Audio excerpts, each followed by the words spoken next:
Hello, welcome back to my new vlog. हा vlog आहे 5 सप्टेंबरचा. तो दिवस म्हणजे शिक्षक दिन म्हणून आपण साजरा करतो. आपल्या आयुष्यातल्या शिक्षकांची भूमिका खूप मोठी असते. आयुष्यातले सर्वात पहिले शिक्षक म्हणजे आई वडील, त्यानंतर आपले शाळेतले शिक्षक.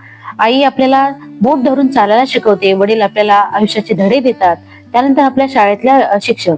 अन्वीचे आजोबा शिक्षक होते आणि आता ते रिटायर झालेत, पण हा दिवस आम्ही नक्कीच सेलिब्रेट करायचा ठरवला होता.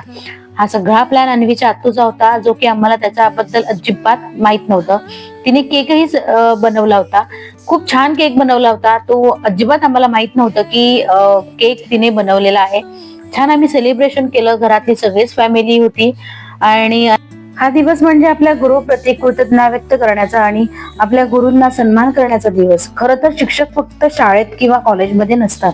आपल्या आयुष्यात प्रत्येक ठिकाणी आपल्याला काही ना काही शिकवणारे लोक भेटतात. मग ते आई वडील असो, आजी आजोबा असो, किंवा भाऊ बहीण असो, किंवा इतर मोठी माणसं. केकही खूप छान बनला होता. आम्ही सर्वांनी एन्जॉय केला आणि रात्री ते अन्वी खेळत होती. आम्ही नेक्स्ट डेला निघणार होतो गावावरून. तर हा नेक्स्ट डेचा आम्ही गावावरून निघण्याच्या आधीचा व्हिडिओ आहे. काकीचा बर्थडे होता. आम्ही सर्वांनी बर्थडे सेलिब्रेशन साठी इथे जमलेलो होतो. छान अशी आरती केली आणि इथे अन्वी आणि अन्वीचा काका सुद्धा केक कापण्यासाठी एक्साइटमेंट होती त्यांना की केक कापायचा आहे.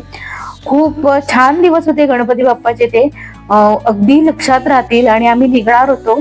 अन्वी खूप उदास होती. म्हणजे ती नेहमी आहे ना केक कापताना खूप उत्साही असते, पण त्या दिवशी खूप ती नर्वस होती, कारण आम्ही निघणार होतो गावावरून. तर तिला यायचं नव्हतं, तिला तिथेच राहायचं होतं. ती म्हणाली होती की आपण थोडे दिवस इथेच राहूया, पण नाही तसं करू शकत होतो. पण निघावंसं लागणारच होतं. त्यामुळे ती केक कट करून झाला, बर्थडे सेलिब्रेशन झालं, छान असं सर्वजण हसत होते. पण अन्वी फक्त शांत होती, कारण तिला गावावर निघायचं नव्हतं. आम्ही निघालो, सर्वजण आम्हाला बाय करण्यासाठी निघाले होते. खूप पाय म्हणजे अगदी घरातून निघत नव्हता.